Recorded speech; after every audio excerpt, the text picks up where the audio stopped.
Well, good evening and welcome to this edition of the Island Stats Referee Corner here on islandstats.com. I'm your host, Earl Based, and joining me is Okito Nicholson from Jamaica. First of all, thank you very much, Okito, for joining. We are waiting some other guests to join us as well, but give us your experience in officiating, why you got started and how you got started. Okay, so I started refereeing from I was 17 years old. Um, a man by the name of Yakini Malcolm saw me when I was a small child. Just in high school, he saw me running up and down saying that I'm fit. So he said that I should come join refereeing. So I told him after school, after I complete school, I would come. So after that, that's where I started. Just as I graduated from high school, I love football, so I said, okay, give it a try. So I went to St. Catherine training in Jamaica, where I started my journey. He was the one who actually taught me how to ref. I did not know anything like Oh, the rules. indirect free kick, fouls. I did not know Yeah. anything about football. Especially the rules. The rules, the laws. Right. It's a big book. So we had to take my time, go through it, understanding the different laws. So the first year was very complicated for me.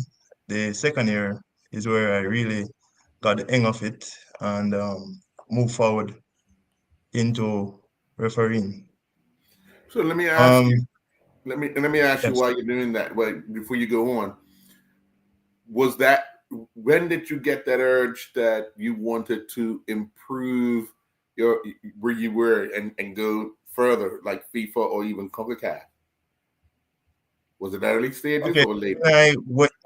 Yeah, so I would say the third year in refereeing when I was 20, 21, thereabout, I realized that refereeing is a lifestyle basically. Um, you want to be healthy, it helps you to keep fit. So I just decided that hey, why not just go all in and go forward?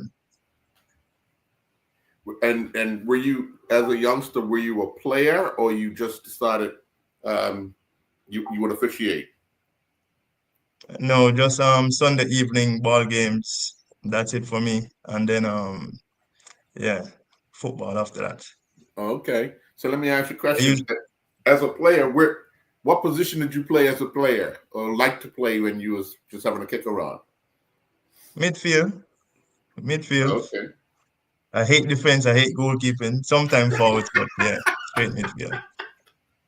So let me ask you, when you first started as a 17-year-old and you're still learning the ropes, do you favor in decisions, do you favor or did you favor the position you like to play, especially when it came to tackles and you understood the tackles a little better in the midfield than you would have understood a tackle in the defense?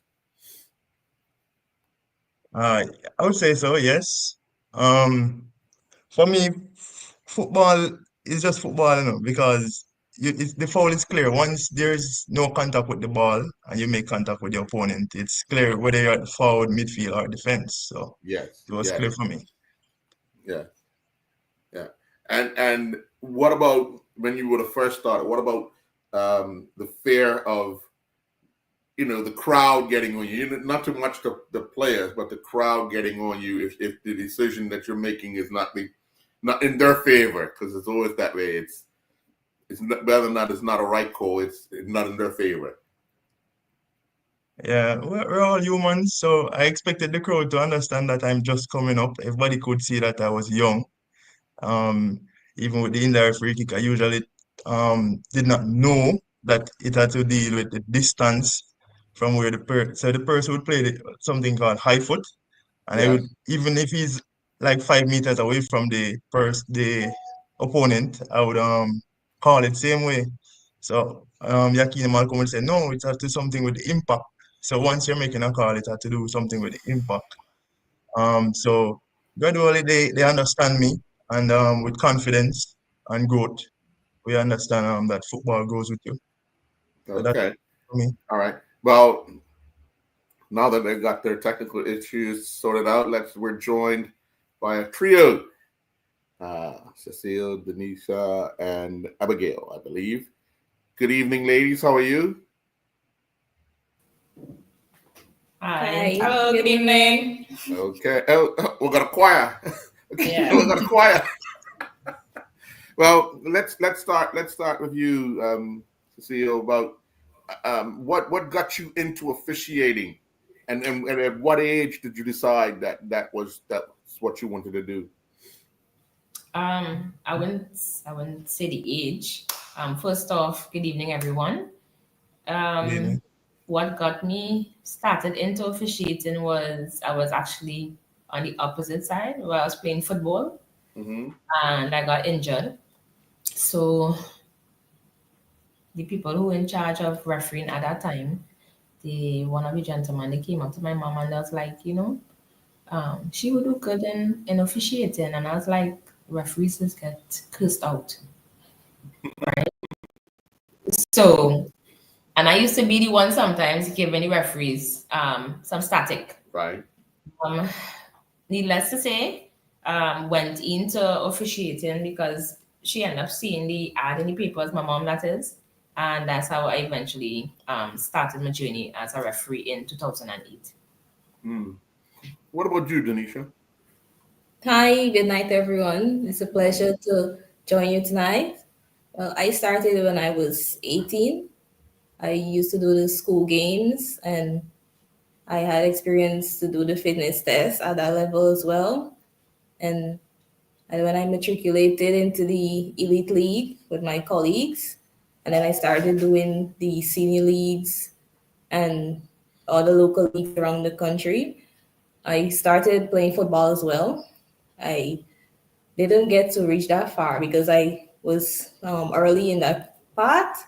So when I got the opportunity to be a referee, I said, okay, I'll give it a try. And I never regretted it. Okay. And Abigail, for you? Hi, good evening. For me, kind of similar to Cecile in terms of the ad aspect of it. It was just one day that I was scrolling through Facebook and I saw the ad um, for referees in Antigua. And I thought, oh, okay, that looked like something that would keep me active, that would keep me fit. And because I had changed careers or jobs, I had more time on my hands. So I said, okay, let me see what this is about. Um, I was the only person at that time to do the test in terms of like learning about the laws and so forth. And eventually I stuck with it and yeah, I here today. So that's it for me. In terms of sports, I used to play football back in school, back in high school, as well as other sports as well. So yeah, but that's how I joined refereeing. Yeah. Okay, let me come back to you and ask you about the journey that you've been on. You said, after 3 years, you started focusing on um, becoming a CONCACAF or FIFA official. When you reach that stage in your mind that that's what you want to do, what was that transition like for you? What did you have to go through to make the steps to head towards that? All right, so I got called up for a program. It's called POUR, Program of Refereeing Excellence, Mm-hmm. where we went to Mexico for the first trip. That's where we learned position and movements to because I was just running up and down like a headless chicken. So they had to taught you how to position properly on the field for like corner kicks, when to go from when not to go. You're reading the game better. So for me, that program really helped me in terms of going forward. It helps me to understand the game better and move basically to the next step to going forward. I started doing Nations League after that, more CONCACAF tournaments. Okay. And I'm going to come down to the ladies because it has taken a while for what I would consider equality of games, especially at the youth levels, for women and girls to be playing in international matches. We've seen it over the years where some countries will just play a handful of games, but having the opportunity to officiate not only girls games but men's games, how do you think? What was the turning point for you to step out of that box and do a men's game, or have you done a men's game at the Nations League level or at the CONCACAF level? Anyone? Well, for me, I have not done any male games internationally, only locally back home. But it's definitely a privilege to be able to go overseas on the female tournaments and do those games. You see how everything is organized within the organization for referees, especially, and yeah, it's just a good opportunity, good exposure as well to be with other referees are also who also want to reach higher and go to the next level. So it's a good thing. Mm. And what is the I training? Go ahead. I'm sorry. Go ahead. okay. I have had the opportunity to be at the CFU Male U14 Mhm. in Dominican Republic. So even though it's the junior level, that's the only international male competition I've been in so far. That was before I got my FIFA badge. But at home, I am in the male elite league and the male senior leagues. Oh, okay. So, what was the different level of training when you have to step up to the CONCACAF level as opposed to when you were officiating in league play in the country? The training is more intense. There's a level of difficulty in terms of you wanting to be on the same level or the same par with the gentleman, right? It takes a lot more out of you, and it's a lot more commitment. And then, Akito, sorry, did you find it more challenging the pace of the game at the international level than you did at the local level? For Jamaica, it's kind of the same for me so far because I'm still in the Caribbean region. I haven't got any high intensity game as yet. But still you have to perform at a different level from when you're in your country. Doing local games, you have to remember that you're not just at this level, you're one more level higher. So you have to perform to a optimal standard that basically impress others so that you can compete with the elite as far as I see. Yeah, yeah. I'm gonna ask Abigail, who was that one person that kept pushing you or pull you along for you to reach where you are now? For me, definitely my colleagues back home in Antigua. They were also referees as well. Training wise, Kalisha, she's really helped me to get a solid foundation in terms of fitness.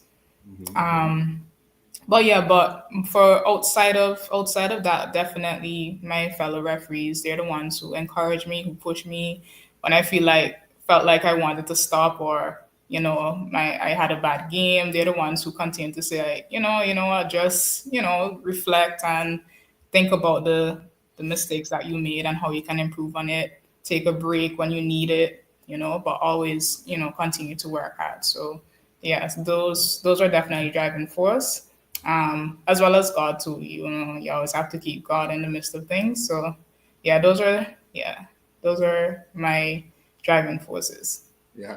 Cecile, was there ever a time before you reached the level of which you've reached thus far? Was there ever a time where you said, you know what, I want to do this, but I don't think it's worth it?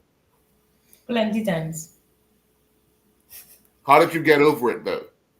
Um, a lot of prayer, and like Abigail said, that is the time that you take time for yourself.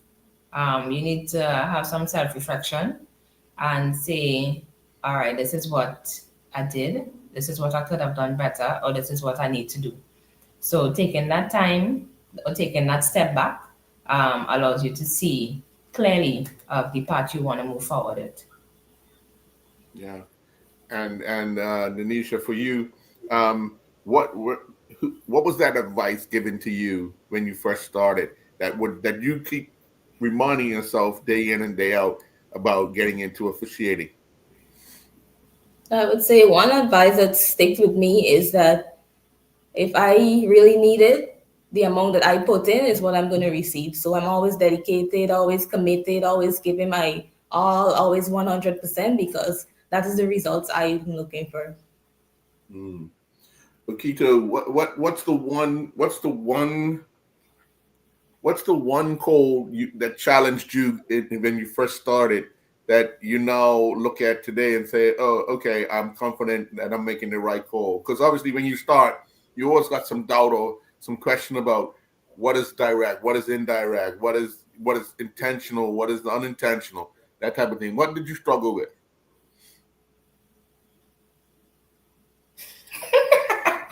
My one call, Yes. I don't have a call that I struggle with at the moment. As I said, I probably just had the indirect free kick was a problem for me back then, but now it's clear.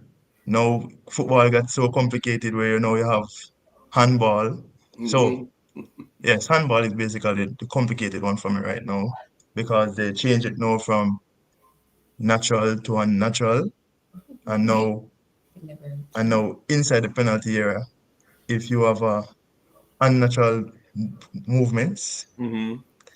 right? It's now yellow card versus when your hand is in a natural position, it's accidentally hit your arm, it's now a no card for a shot at goal inside the penalty. However, if you're on the goal line, it's a move from a red card to a yellow card.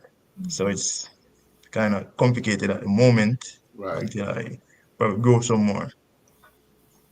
Well, I'm going to ask the ladies, what can we Repeat? do better to educate the spectator of all these rule changes?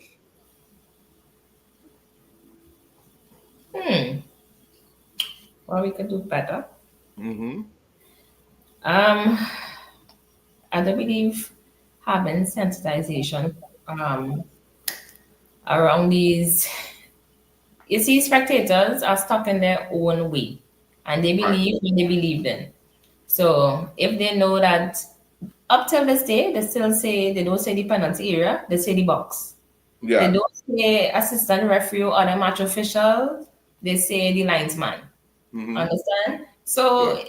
for me, that's a tricky situation in terms of making them or wanting them to understand our side and how we should term different situations on the field of play because they're gonna understand it how they understand it. And what they see outside is not always what happens in the CONCACAF region. Each area is different under one umbrella body, but we don't always carry the same rules. Mm, okay.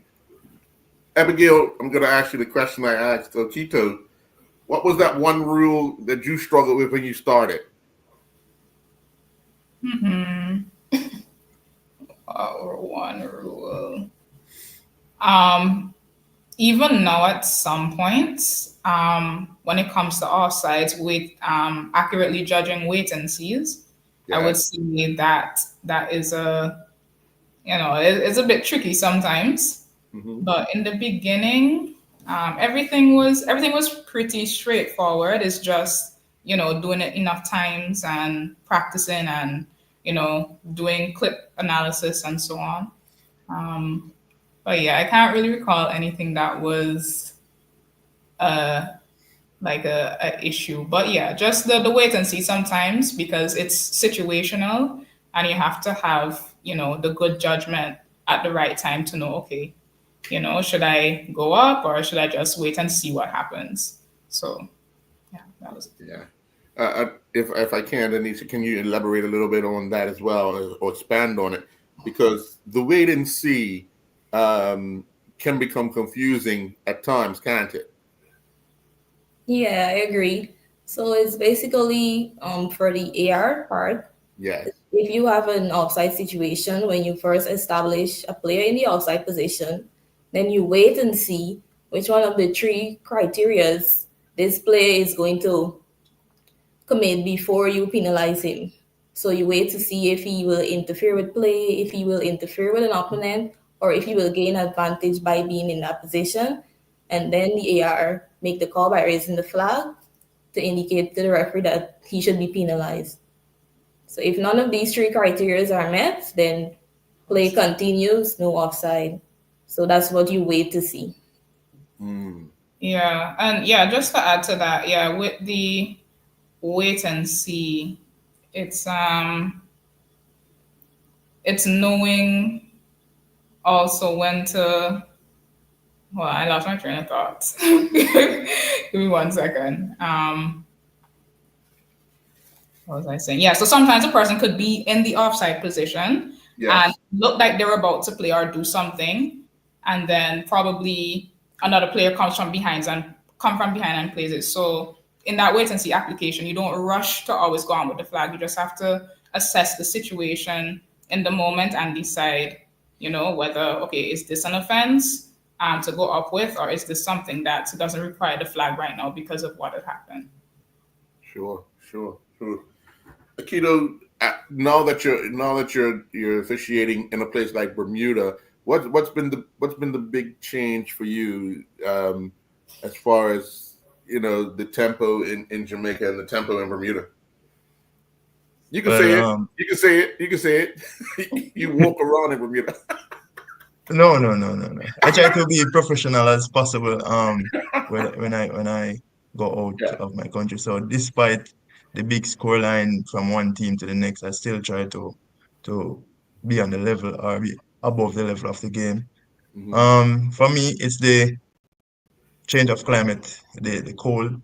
Last 2 days ago, I got a game in the 9 p.m. It was very cold. So that was out of my jurisdiction, where they feel like it was 10 degrees or something like that, but I was freezing. So concentration have to come in play for me right there, because it even started to rain, so it started to burn my skin. I think it was me and Abigail, right? It was a good game, but concentration has to come in once you are out of your environment, I would say. Well, clearly, she's been in this environment before, because she was well dressed for the occasion. Yeah, she was. And for you ladies, what would you say the difference it has been for you? The experience has been for you, officiating in Bermuda. I know, Cecilia, you've been here before, right? Yeah. So what's been the difference that you've noticed or you've recognized since the last time you were here? The weather is something that never surprises me, because every time I come, it's cold. So there's no change for me. Right. But in terms of just yesterday, we had a match, and there was a team that came up from the first division to Premier. Yes. They haven't met me before. I haven't met them before, but you could see that first division is not as professional as the Premier division. So you saw the level in the space and the professionalism. You saw the difference. Right. So that's something that I think could be worked on, and not just be professional in the Premier level, but also in all levels coming up to that level. You should aspire to. Sure. Abigail, what difference have you seen or recognized? You can come back to me. I'm still thinking. All right, Denisha. How about you, Denisha? Yeah, I've noticed that the new team that entered the Premier League. There it's like you see the fitness and you see that they want to play, but the level of the competition, they were just fighting, trying to get possession of the ball because the North Village they had more possession, so you could have seen the difference within the higher level and the lower level. Ah, Yeah. okay. Okay. I have a surprise for you all because we're going to be joined by Mr. Williams. Good evening, sir. How are you? Good evening there, Mr. Bays. And I said, let me come on because I heard everybody complaining about this weather. Well, I want to say the weather was not here until they arrived. So that's what I mean. So they, That's so they all I brought it have when they to came. That's what you're saying? Yes, they bought it when they came. Yes, they did. Okay. Clearly, some of them were saying that they never officiated about. Akita said he never officiated in something like this. But anyway, here we are. But Cranston, from the standpoint of the Bermuda Football Association, having these folks making themselves available to come and assist and ensure that our games get played. For you in the position that you hold, second vice president as well as the head of referees, what does that do for you in the positions you hold and for the game itself in Bermuda? Well, right now, apparently, Bermuda is the go-to place for all of CONCACAF and being to all of CFE in particular. I mean, it's rewarding to know they actually want to come. I think my biggest thing is that the players, coaches need to respect the referees here. And the internationals come.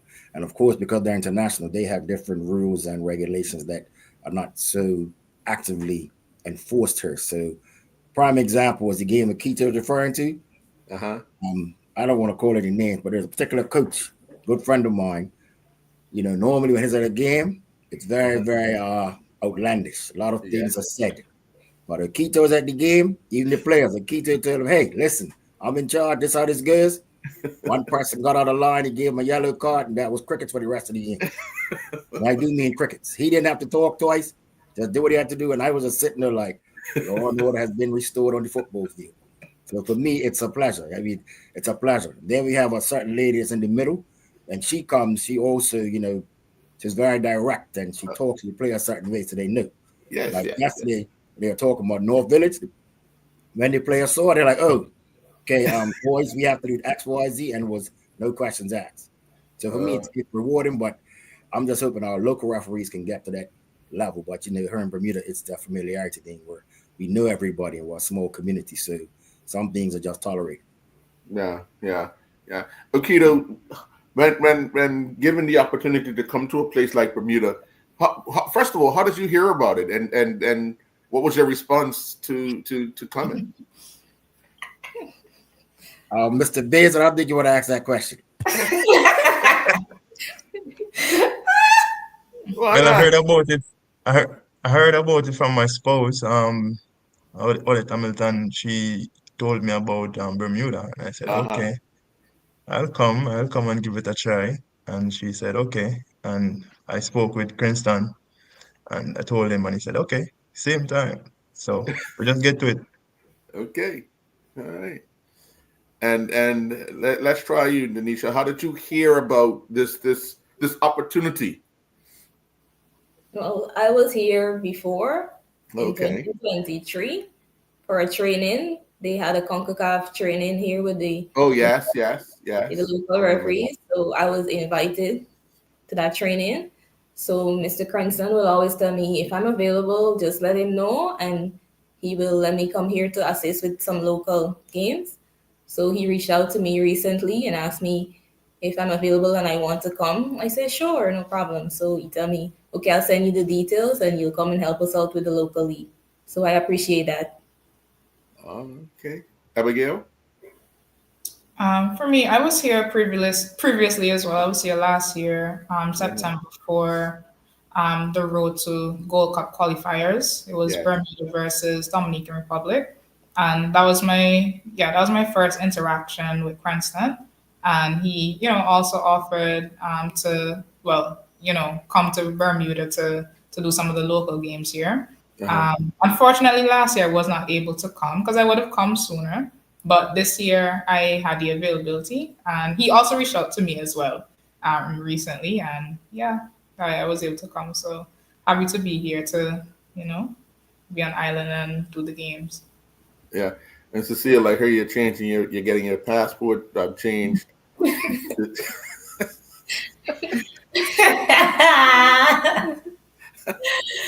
Oh my gosh. No? It's always a pleasure being in Bermuda. It's always refreshing, a change of environment.